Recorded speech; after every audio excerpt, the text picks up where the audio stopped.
Hello എല്ലാവർക്കും പുതിയൊരു വീഡിയോയിലോട്ട് സ്വാഗതം കേട്ടോ. ഇന്ന് ഈ വീഡിയോ ചതയത്തിൻ്റെ അന്ന് എടുത്തതാണേ, അതായത് ചതയ ദിനത്തിൻ്റെ അന്ന് എടുത്ത വീഡിയോസാണേ. അപ്പോൾ എല്ലാവർക്കും ചതയ ദിന ആശംസകൾ. അപ്പോൾ കുറച്ച് ലേറ്റായിപ്പോയി നമ്മൾ ഇടാനായിട്ട്. അപ്പോൾ രാവിലെ എഴുന്നേറ്റ് കുളിച്ചതൊന്നുമില്ല, പല്ലൊക്കെ തേച്ചിട്ട് നേരെ അടുക്കളയിലോട്ട് കയറി ചായയൊക്കെ ആയിട്ട് പാലൊക്കെ അടപ്പത്ത് വെച്ചു കേട്ടോ. അടപ്പത്ത് വെച്ചിട്ട് അപ്പോൾ ഇന്ന് നമുക്ക് ചതയമായിട്ട് പ്രോഗ്രാമൊക്കെ ഉണ്ട്. നമുക്ക് കേരള സമാജത്തിൻ്റെ പ്രോഗ്രാമും പരിപാടിയൊക്കെ ഉണ്ട്. അപ്പോൾ 10 മണിയൊക്കെ ആകുമ്പോഴത്തേക്ക് എനിക്ക് അമ്പലത്തിൽ ഞങ്ങൾക്ക് എത്തണം. 10:30 ആകുമ്പോൾ അവിടെ കാണണമെന്നാണ് പറഞ്ഞത്. ഇവിടുന്ന് നമുക്ക് 10 മണിക്കെങ്കിലും ഇറങ്ങണമേ. അപ്പോൾ രാവിലെ എഴുന്നേറ്റിട്ട് ഞാൻ ചായയൊക്കെ ഉണ്ടാക്കി കഴിക്കാനായിട്ട് നമുക്ക് ദോശമാവ് ഇരിപ്പുണ്ട് കേട്ടോ. ദോശ ഉണ്ടാക്കാനായിട്ട് മാവിരിപ്പുണ്ട്. പിന്നെ തക്കാളി ചട്നി ഉണ്ടാക്കാമെന്നൊക്കെ വിചാരിച്ചു. അടുക്കളയിലോട്ട് രാവിലെ കയറി. അപ്പം കുറച്ച് ദിവസം മുമ്പ് ഞാൻ കറിവേപ്പില കൊണ്ടുവന്നത് കഴുകി എടുത്ത് വെച്ചതൊന്നുമില്ലായിരുന്നു, അതുപോലെ എടുത്ത് വെച്ചേക്കുമായിരുന്നു. അതെല്ലാം എടുത്ത് 2-3 വെള്ളത്തിലൊക്കെ ഒന്ന് കഴുകിയിട്ട് കുറച്ച് നേരം ഞാൻ ഉപ്പും മഞ്ഞൾപ്പൊടിയും ഇട്ട് വെള്ളത്തിലിട്ടേക്കും. എന്നിട്ട് അത് ക്ലീൻ ചെയ്ത് നന്നായിട്ട് കഴുകിയിട്ടെടുത്ത് ഒരു കവറിനകത്തോ ഒരു ടിന്നിലോ എന്തിലേലും എടുത്ത് ഞാൻ ഫ്രിഡ്ജിനകത്ത് വയ്ക്കും. അപ്പം ഞാനത് ചെയ്തുകൊണ്ട് നിന്നതിൻ്റെ ഇടയ്ക്ക് എൻ്റെ വസുമോൻ വന്നു. അവൻ വന്നത് വേറൊന്നുമല്ല, ഈ വാട്സപ്പിലൊക്കെ സ്റ്റാറ്റസ് ഇടുമ്പം മലയാളത്തിൽ എഴുതിയിടുമല്ലോ സ്റ്റാറ്റസ് ഓരോരുത്തരിടുമ്പം. അപ്പോൾ അവന് മലയാളം വായിക്കാൻ അറിയില്ല, എഴുതാനും അറിയില്ല. അവൻ ഇവിടെ അല്ലേ ജനിച്ചതും പഠിച്ചതും ഒക്കെ ഇവിടെ അല്ലേ. ജനിച്ചത് നാട്ടിലാണ്, എന്നാലും ജനിച്ച് ഒരു 2 മാസം ആയപ്പോഴേ ഞങ്ങളിങ്ങി വന്നായിരുന്നല്ലോ. അപ്പം ഇവിടെയാണ് അവൻ പഠിച്ചതും ഒക്കെ. പക്ഷേ മലയാളം പഠിപ്പിക്കാനൊക്കെ ഞാൻ കുറേ ശ്രമിച്ചു വീട്ടിലിരുന്നു. പക്ഷേ കക്ഷിക്ക് പറ്റുന്നില്ല എന്ന് പറഞ്ഞു. കുറേ ശ്രമിച്ചു നോക്കി. അപ്പോൾ പുള്ളിക്ക് വായിക്കാൻ അറിയില്ല മലയാളം. അപ്പോൾ ഇതെന്താ അമ്മ ഇട്ടേക്കുന്നത്, ഇതെന്താ എഴുതിയേക്കുന്നതെന്ന് ചോദിച്ചുകൊണ്ട് ഇങ്ങനെ വന്ന് എപ്പോഴും ഇങ്ങനെ മലയാളത്തിൽ അവൻ്റെ വാട്സപ്പിലൊക്കെ ഇങ്ങനെ സ്റ്റാറ്റസ് ഇടുമ്പോൾ വന്ന് ചോദിക്കാറുണ്ട് കേട്ടോ. അപ്പോൾ അതൊക്കെ രാവിലെ പറഞ്ഞു, എന്തോ കോമഡി ആയിരുന്നു, അത് പറഞ്ഞു ചിരിച്ചു. അപ്പോഴത്തേക്ക് ചായക്കുള്ള പാല് തിളച്ച് കേട്ടോ. ഇനിയിപ്പോൾ ഇഞ്ചി ഇട്ടില്ലെങ്കിൽ ഒരു സുഖമില്ല ചായക്ക്. സത്യം പറഞ്ഞാൽ എനിക്ക് തോന്നുന്നു ഇഞ്ചി ഇടാതെ ഞാൻ ചായ ഇട്ട ഒരു ടേസ്റ്റും ഇല്ല. അത് ചിലപ്പോൾ എൻ്റെ കൈയുടെ കുഴപ്പമായിരിക്കും. എല്ലാവരും എന്താ പറയുന്നത്, ഓരോന്നിനും ഓരോ കൈപ്പുണ്യം ഉണ്ടെന്ന് പറയുമല്ലോ. അങ്ങനെ ചായയൊക്കെ ഊറ്റിയെടുത്തു. എന്താ പറയുക, ചായയൊക്കെ റെഡി ആയപ്പോഴത്തേക്ക് അരിപ്പയിലൊക്കെ ഊറ്റിയെടുത്ത് അങ്ങോട്ടും ഇങ്ങോട്ടും ഒക്കെ ഒഴിച്ച്. അപ്പോൾ ദോശക്കല്ലൊക്കെ കഴുകി ഞാൻ അടുപ്പത്ത് വെച്ചിട്ടുണ്ട്. ഇനിയും ദോശ ചുടണം. തക്കാളി ചട്നിക്കായിട്ട് ഉള്ളിയും തക്കാളിയൊക്കെ അരിഞ്ഞൊന്ന് എടുക്കണം. അപ്പോൾ തലേന്ന് രാത്രിയിൽ എൻ്റെ വസുമോൻ എനിക്ക് കയ്യിൽ മൈലാഞ്ചിയൊക്കെ ഇട്ട് തന്നു കേട്ടോ. അപ്പം ഞാൻ പറഞ്ഞല്ലോ സമാജത്തിൻ്റെ പരിപാടിയൊക്കെ ഉണ്ട്, അപ്പം ഞങ്ങളുടെ തിരുവാതിരയൊക്കെ ഉണ്ട്. അപ്പം അത് സംബന്ധമായി എല്ലാവരും മൈലാഞ്ചി ഇടണമെന്നൊക്കെ അന്ന് അവിടെ പറഞ്ഞായിരുന്നു. അപ്പം വന്നു കഴിഞ്ഞപ്പോൾ രാത്രിയിൽ 2 കയ്യിലും മൈലാഞ്ചിയൊക്കെ എനിക്ക് വസുമോൻ ഇട്ട് തന്നു കേട്ടോ. എനിക്കറിയില്ല, നന്നായിട്ട് അവൻ ഇട്ട് തന്നു. അങ്ങനെ അതൊക്കെ കഴിഞ്ഞ് ഉള്ളിയൊക്കെ അരിഞ്ഞെടുത്തു. ഞാൻ തക്കാളി ചട്നിക്കായിട്ട് ഉള്ളി വഴറ്റിക്കൊണ്ടിരിക്കുമായിരുന്നു.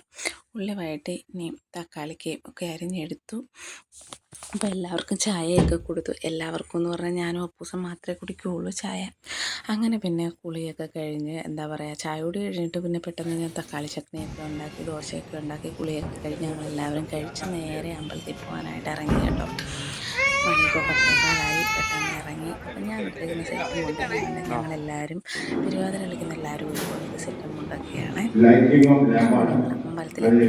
അപ്പം നമ്മൾ അന്നേരം ആദ്യം എത്തിയപ്പം അങ്ങനെ കുറച്ച് പേരേ ഉണ്ടായിരുന്നുള്ളൂ കേട്ടോ. ഇപ്പം തന്നെ കാണുമ്പോൾ അറിയാം കുറേശ്ശെ പേരേ ഉണ്ടായിരുന്നു. നമ്മളൊരു 11 മണിക്ക് പ്രോഗ്രാം എന്നൊക്കെ പറഞ്ഞാലും ആളുകൾ വരുമ്പോഴത്തേക്ക് എന്താ പറയുക, കുറച്ച് ലേറ്റാവും. അത് ഇപ്രാവശ്യം നന്നായിട്ട് ലേറ്റായി. അങ്ങനെ ഞങ്ങൾ അമ്പലത്തിൽ വന്നിട്ട് പിന്നെ വിളക്ക് തെളിയിക്കാനുള്ള എന്താ പറയുന്നത് മുതിർന്ന ആൾക്കാരൊക്കെ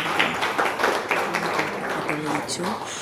അങ്ങനെ പിന്നെ അത് കഴിഞ്ഞൊരു ചേച്ചി ഈശ്വര പ്രാർത്ഥനയൊക്കെ ചൊല്ലി. അങ്ങനെ എന്താ പറയുക, പ്രാർത്ഥനയൊക്കെ കഴിഞ്ഞപ്പോഴാണ് വിളിച്ചു പറയുന്നത് നമ്മുടെ മാവേലി വരുന്നത്. അപ്പം മാവേലി ഉള്ള കാര്യം ഒരു സർപ്രൈസായിരുന്നു കേട്ടോ. പക്ഷേ ഞാൻ എനിക്കറിയാമായിരുന്നു, രാവിലെ ഞാൻ അറിഞ്ഞായിരുന്നു. ഞങ്ങൾ ചെന്ന ഉടനെ നമ്മളറിഞ്ഞു മാവേലി വരുന്നത്. മൈക്കിൽ കൂടെ അനൗൺസ്മെൻറ്റ് ചെയ്തപ്പോഴേ എല്ലാവരും ആകാംക്ഷയോടെ എഴുന്നേറ്റു നോക്കുവാണ് പുറകോട്ട്, ഇവിടുന്ന് മാവേലി വരുന്നത്. അതൊരു സർപ്രൈസായിരുന്നു. അപ്പം എന്താ പറയുക, അന്നേരം എല്ലാവരും പറയുകയും ചെയ്തു, പറയരുതായിരുന്നോ, അപ്പം നമ്മൾ പാട്ടൊക്കെ പാടത്തില്ലായിരുന്നോ എന്നൊക്കെ ചോദിച്ചു. അതിനകത്ത് നേരത്തെ ഈശ്വര പ്രാർത്ഥന ചൊല്ലിയ ചേച്ചിയൊക്കെ പറഞ്ഞു.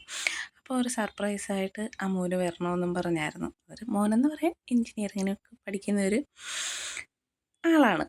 അപ്പം അങ്ങനെ അവൻ വന്നു. എന്തായാലും ഒരു കോമഡി പോലെ ഞങ്ങൾക്ക് എല്ലാവർക്കും ഇഷ്ടപ്പെട്ടു കേട്ടോ. എല്ലാവർക്കും അതൊരു സർപ്രൈസ് തന്നെയായിരുന്നു. എന്താ പറയുക വല്ലാത്തൊരു സന്തോഷമൊക്കെ തോന്നി കേട്ടോ. അങ്ങനെ മാവേലിയൊക്കെ വന്നു. എന്താ പറയുക നമുക്കറിയാവുന്ന ആളാവുമ്പോൾ പിന്നെ നമുക്ക് ഭയങ്കര ഒരു ആകാംക്ഷയായിരിക്കുമല്ലോ. അപ്പോൾ അതൊക്കെ കണ്ട്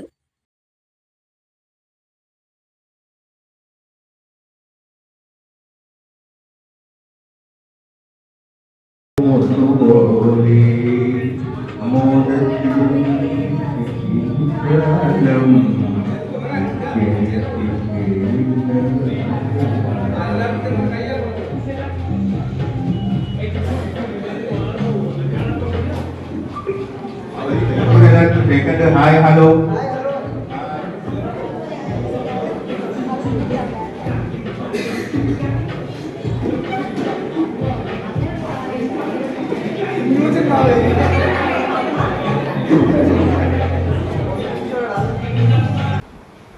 ഒരു നാടൻ ഒരു ഓർമ്മ അതാണ് ഓണം നമുക്ക് നൽകുന്നത്.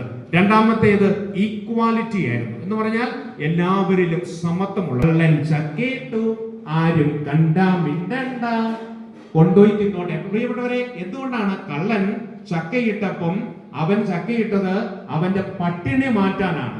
അതുകൊണ്ടാണ് വിഷുപക്ഷി പാടുന്നത് കൊണ്ടുപോയി തിന്നോട്ടെ, ആരോട് പറയണ്ട. അവൻ മോഷ്ടിക്കാൻ വന്നത് സ്വർണമോ രത്നമോ അല്ല, പട്ടിണി മാറ്റുന്ന ഈക്വാലിറ്റി, സമത്വം, സുന്ദരം. അതാണ് നമുക്ക് ഏറ്റവും പ്രധാനപ്പെട്ടത്.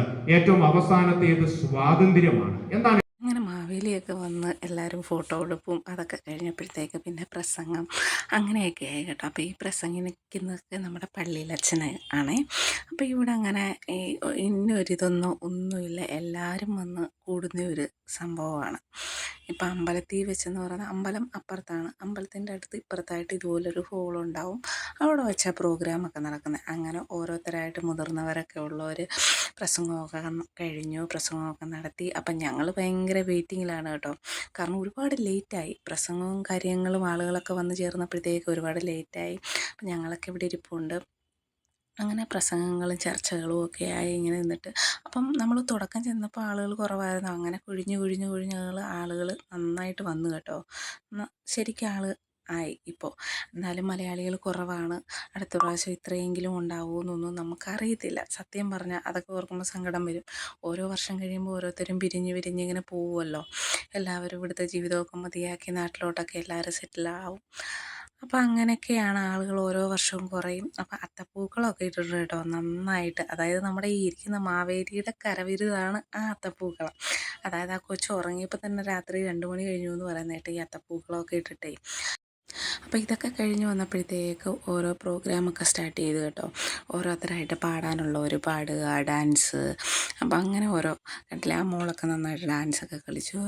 2-3 ഡാൻസൊക്കെ കളിച്ചു കേട്ടോ. പാടാനുള്ളവരാണേലും പാടി, ഒരു കൊച്ചു പാടി. പിന്നെ വേറെ 2 ആണുങ്ങളാണെങ്കിലും 2 ചേട്ടന്മാർ പാടി. അപ്പോൾ അങ്ങനെയൊക്കെ എന്താ പറയുന്നത്, കുറേ പ്രോഗ്രാമൊക്കെ ഉണ്ടായിരുന്നു. അതിൻ്റെ ഇടയ്ക്ക് ഞങ്ങളുണ്ടല്ലോ, ഞങ്ങളിരുന്ന് മടുത്തപ്പോഴത്തേക്ക് ഞങ്ങളുടെ ഓരോ കൊലമീച്ചകളെ ഇങ്ങനെ ചെയ്യണം അങ്ങനെ ചെയ്യണം ഞങ്ങൾ അപ്പോൾ തോന്നിയൊരിതാണ്, റീല് ചെയ്യണം, അത് ചെയ്യണം, ഇത് ചെയ്യണം എന്ന് പറഞ്ഞ് ഞങ്ങൾ അമ്പലത്തിന് പുറവശത്ത് വന്നിരുന്ന് കാട്ടിക്കൂട്ടുന്നതാണ് നിങ്ങൾ ഈ കാണുന്നത് കേട്ടോ. അപ്പം ഞങ്ങൾ ഇരുന്ന് മടുത്തു. അപ്പോൾ ആൾക്കാർ ഓരോരുത്തരായിട്ട് പറയാൻ തുടങ്ങി, വിശപ്പ് കയറി തുടങ്ങി, ഇനി എപ്പോഴാണ് നമ്മളെ വിളിക്കുക, എപ്പോഴാണ് നമ്മുടെ പ്രോഗ്രാം, ഇങ്ങനെയൊക്കെ ഓരോന്നും പറഞ്ഞു. അപ്പോൾ വീഡിയോ എഡിറ്റ് ചെയ്തതിലൊരു കുറച്ചിത് വന്നു കേട്ടോ. ഞാൻ ആദ്യം കാണിക്കേണ്ട ഭാഗമാണ് ഇപ്പോൾ ഈ രണ്ടാമത് പറഞ്ഞു പോയപ്പോൾ അത് ഇതായിപ്പോയി. നമ്മൾ അതിൻ്റെ ഇടയ്ക്ക് വേറൊരു ഇതിലോട്ട് പോയി. പിന്നെ ഈ പാടിയവരൊക്കെ നന്നായിട്ട് പാടി കേട്ടോ, നന്നായിട്ട് പാടി. എന്താ പറയുന്നത്, വല്ലാത്തൊരു സന്തോഷം തോന്നി. കണ്ടില്ലേ, ഇപ്പം ഹോള് നിറച്ച ആൾക്കാരായി, പുറത്തും കുറേ പേര്. അങ്ങനെ കാത്തിരുന്ന് ഞങ്ങളുടെ തിരുവാതിരയുടെ ടൈമായി കേട്ടോ. അങ്ങനെ തിരുവാതിര തുടങ്ങി ഏതാണ്ട് 10-12 മണിയൊക്കെ കഴിഞ്ഞു കേട്ടോ. എല്ലാ പാട്ട് പരിപാടിയും പ്രോഗ്രാമൊക്കെ കഴിഞ്ഞപ്പോഴാണ് തിരുവാതിരയൊക്കെ തുടങ്ങിയത്. ഈ തിരുവാതിര കളിക്കാനുള്ള 10-15 ദിവസത്തെ പ്രാക്ടീസും അതും ഇതുമൊക്കെ ആയിരുന്നു കേട്ടോ ഞങ്ങൾ. അപ്പോൾ എല്ലാ ദിവസവും വൈകുന്നേരം ആകുമ്പം പ്രാക്ടീസും അതും ഇതൊക്കെയാണ്. ഇതിനകത്ത് ഞാനൊഴികെ ബാക്കി എല്ലാവരും ടീച്ചർമാരും സ്കൂൾ പ്രിൻസിപ്പൽസും ഒക്കെയാണ് ഇവരൊക്കെ. എന്താ പറയുക, നല്ലൊരു സന്തോഷം തോന്നി ഞങ്ങൾക്ക്. എല്ലാവരും ഒരേ കളറത്തെ സെറ്റും മുണ്ടും ബ്ലൗസും പൂക്കളൊക്കെ ചൂടി എന്താ പറയുക, ഒരു വല്ലാത്തൊരനുഭവം. ഞാൻ പണ്ടങ്ങാണ്ട് കൊച്ചിലെങ്ങാണ്ട് സ്റ്റേജിൽ കയറിയിട്ടുള്ളതാണ്. പിന്നെ ഞാൻ ഇപ്പോഴാണ്, എനിക്ക് അതിൻ്റേതായ പടപടപ്പൊക്കെ നെഞ്ചിലുണ്ടായിരുന്നു, സത്യം പറയാം, സമയം എടുക്കും തോറും. അപ്പം തിരുവാതിരയൊക്കെ കഴിഞ്ഞപ്പോഴത്തേക്ക് പിന്നെ സമ്മാനദാനവും അതൊക്കെയായി കേട്ടോ. ഓരോരുത്തരായിട്ട് ഞങ്ങളൊക്കെ പോയി വാങ്ങി. എന്താ പറയുക, ആദ്യമേ തിരുവാതിരക്കാരുടെക്കുള്ള സമ്മാനദാനങ്ങളൊക്കെ ആയിരുന്നു. എന്താ പറയുക, വല്ലാത്തൊരു സന്തോഷമൊക്കെ തോന്നി. സമയങ്ങൾ ഇങ്ങനെ അതിക്രമിച്ച് പോവുമായിരുന്നു. അപ്പം ഒരുപാട് നമുക്ക് പരിപാടികളൊന്നും നടത്താൻ പറ്റിയില്ല കേട്ടോ. ഇങ്ങനെ ഈ പാട്ടും ഡാൻസും തിരുവാതിര അങ്ങനത്തെ സംഭവങ്ങളൊക്കെ ഉള്ളായിരുന്നു. അങ്ങനെ എൻ്റെ ഊഴവും വന്ന് ഞാൻ സമ്മാനമൊക്കെ മേടിച്ചു. ഇനിയിപ്പം വടംവലി ഉണ്ടാവും, എല്ലാ വർഷവും വടംവലി വെക്കാറുണ്ട് കേട്ടോ. അങ്ങനെ പിന്നീടാണെങ്കിൽ ബാക്കി പ്രോഗ്രാമൊക്കെ ഉണ്ടായിരുന്നു, ചെസ്സ് കളി, ഷട്ടിൽ കളി, അങ്ങനെയൊക്കെ ഉള്ളതിനൊക്കെ ഓരോരുത്തരും ജയിച്ചതിൻ്റെയൊക്കെ പ്രൈസാണ് ഈ പിള്ളേരൊക്കെ മേടിക്കുന്നത്. അങ്ങനെ ഓരോരുത്തരും അതിൻ്റേതായ പ്രൈസും കാര്യങ്ങളും ഒക്കെ ഇങ്ങനെ മേടിച്ചു. അപ്പോൾ എല്ലാ വീഡിയോയും നമ്മളിതിൽ ഉൾപ്പെടുത്തണമല്ലോ. അപ്പം നമ്മുടെ പ്രോഗ്രാമിൻ്റെ നമ്മുടെ ഗുജറാത്തിലെ ഞങ്ങളുടെ ഒരു സന്തോഷമാണ് ഈ കേരള സമാജത്തിൻ്റെ ഈ പ്രോഗ്രാമൊക്കെ. സത്യം പറയും, ഇതൊക്കെ നമുക്ക് എല്ലാ മലയാളികൾക്കും അന്യനാട്ടിൽ കിടക്കുന്നവർക്ക് സന്തോഷം തരുന്ന ഒരു സംഭവം തന്നെയാണല്ലേ. കണ്ടോ, ഈ അത്തപ്പൂക്കളം നല്ല ഭംഗിയുണ്ടല്ലേ. ഒരുപാട് സമയമെടുത്താണ് ആ കൊച്ചത് ചെയ്തത്. എനിക്കതുകൊണ്ട് അത് കാണിക്കാൻ വീണ്ടും വീണ്ടും എന്താ പറയുക, നല്ല ഭംഗി തോന്നി അതിനെ. അങ്ങനെ അതൊക്കെ എടുത്തു. സമ്മാനദാനമൊക്കെ ഇങ്ങനെ അവിടെ നടന്നുകൊണ്ടേയിരിക്കുന്നു കേട്ടോ. അപ്പോൾ ഇനിയിപ്പോൾ ഇതൊക്കെ കഴിഞ്ഞിട്ട് നേരെ വടംവലിക്കുള്ള പരിപാടി. അങ്ങനെ എല്ലാവരും കുറച്ച് പേര് പുറത്തിറങ്ങി അതിനൊക്കെയുള്ള തയ്യാറെടുപ്പൊക്കെയാണ് കേട്ടോ. വടംവലിക്കുള്ള തയ്യാറെടുപ്പും കാര്യങ്ങളും ഒക്കെയാണ്. അങ്ങനെ കുറേ പേര് അങ്ങോട്ട് പുറത്തോട്ടൊക്കെ പോയി. അപ്പം ഇനിയിപ്പോൾ ഇതുപോലൊക്കെ ഒരു ഓണാഘോഷമൊക്കെ വരാൻ ഇനി അടുത്ത വർഷം വരെയൊക്കെ കാത്തിരിക്കണം. ദൈവം അനുഗ്രഹിച്ചു കഴിഞ്ഞാൽ നമുക്കിപ്പോൾ പറയാൻ പറ്റത്തില്ല അടുത്ത പ്രാവശ്യം ഇതുപോലെ ഭംഗിയായിട്ട് ചെയ്യാൻ പറ്റുമോ അല്ലേ ഉണ്ടാവുമോ എന്നൊന്നും നമുക്ക് പറയാൻ പറ്റില്ലല്ലോ. ഓരോ മലയാളികളും ഇവിടം വിട്ടു പോകുന്നതൊക്കെ അനുസരിച്ച് അതിൻ്റേതായ ഒരു ഇതൊക്കെ ഉണ്ടാവും. എന്താ പറയുക, അങ്ങനെയൊക്കെ കുറേ കാര്യങ്ങളൊക്കെയാണ്. അങ്ങനെ ഇതൊക്കെ കഴിഞ്ഞിട്ട് എന്താ പറയുന്നത്, ഞങ്ങൾ പുറത്തോട്ടൊക്കെ ഇറങ്ങി കേട്ടോ. വടംവലിക്കൊക്കെ ഇറങ്ങി. ഇതിൻ്റെ ഇടയ്ക്ക് എൻ്റെ അമ്മ വന്നിട്ടുണ്ടായിരുന്നു. എൻ്റെ അമ്മയെന്ന് പറഞ്ഞാൽ അപ്പൂസിൻ്റെ അമ്മ വന്നിട്ടുണ്ടായിരുന്നു കേട്ടോ. എല്ലാ വർഷവും എല്ലാ പ്രോഗ്രാമിനും വരികയൊക്കെ ചെയ്യുന്നതാണ്, അമ്മ വരും. അപ്പോൾ അമ്മ വന്നിട്ടുണ്ടായിരുന്നു. സത്യം പറഞ്ഞാൽ അമ്മയുടെ അടുത്ത് പോലും കുറച്ച് നേരം സമയം ചിലവഴിക്കാനൊന്നും പറ്റിയില്ല. അപ്പം നമ്മുടെ വടംവലി ആരംഭിക്കാൻ പോവുകയാണേ.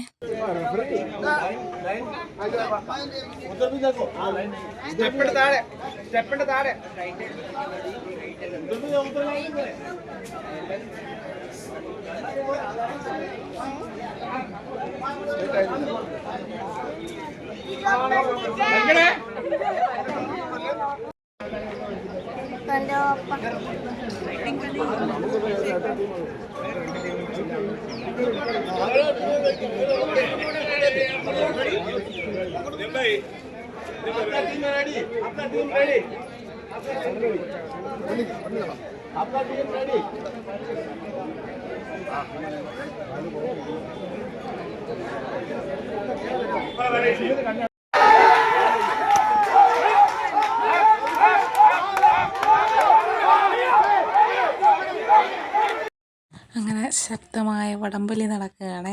ആര് ജയിച്ചാലും നമുക്ക് സന്തോഷമുള്ളൂ. രണ്ട് ഭാഗത്ത് നിൽക്കുന്നവരിൽ ആര് ജയിച്ചാലും. അങ്ങനെ നന്നായിട്ട് വലിച്ച് ഓരോ സൈഡിലും വലിച്ച് ഓരോരുത്തരായിട്ട് ജയിച്ചു കേട്ടോ. അപ്പോൾ എന്താ പറയുന്നത്, എല്ലാവർക്കും, എല്ലാ ചേച്ചിമാർക്കും ഭയങ്കര ആവേശത്തിലായിരുന്നു കേട്ടോ. ഈ പറയുന്ന ഞാനൊക്കെ ആണെങ്കിലും ഭയങ്കര ആവേശമായിരുന്നു വലിക്കുന്ന സമയത്ത്. അതിനിടയ്ക്ക് എൻ്റെ കുഞ്ഞുമോൻ അവിടെ നിൽപ്പുണ്ട് കേട്ടോ, വേറൊരു ചേട്ടനെ എടുത്തുകൊണ്ട് നിൽപ്പുണ്ട്. അങ്ങനെ ഇത്രയും ആൾക്കാരൊക്കെ ഉണ്ടായിരുന്നു. നമുക്ക് ആ ഒരു എന്താ പറയുന്നത്, ജാതിഭേദ മതം നോക്കാതെ, ഞാനത് പറയാൻ പാടുണ്ടോയെന്ന് എനിക്കറിയില്ല, നമുക്ക് എല്ലാം സന്തോഷമായിട്ട് ഇങ്ങനെ തന്നെ മുമ്പോട്ട് പോകുന്ന എന്താ പറയുക, അതൊക്കെ ഒരു സന്തോഷവും ഹാപ്പിയാണ്. മലയാളികൾ തന്നൊന്നും അല്ല കേട്ടോ ഇതിനകത്ത്, ഇവിടുത്തെ ആൾക്കാരും ഉണ്ടായിരുന്നു. അതൊക്കെ കഴിഞ്ഞ് വന്ന് നമ്മൾ സദ്യ കഴിക്കാനായിട്ടിരുന്നു. അങ്ങനെ സദ്യ കഴിക്കാനൊക്കെ തുടങ്ങി. ഞങ്ങളെല്ലാവരും സദ്യയൊക്കെ കഴിച്ചു. അപ്പം ഞങ്ങളുടെ ഈ വർഷത്തെ ഓണാഘോഷ പരിപാടിയൊക്കെ ഇവിടെ അവസാനിക്കുകയാണ്. എല്ലാവർക്കും ഇഷ്ടപ്പെട്ടാൽ സപ്പോർട്ട് ചെയ്യാൻ മറക്കല്ലേ. അപ്പോൾ ഇത്രയൊക്കെ ഉള്ളൂ നമ്മുടെ ഈ ഇന്നത്തെ വീഡിയോ. അപ്പോൾ അടുത്ത വീഡിയോ ആയിട്ട് കാണാവേ.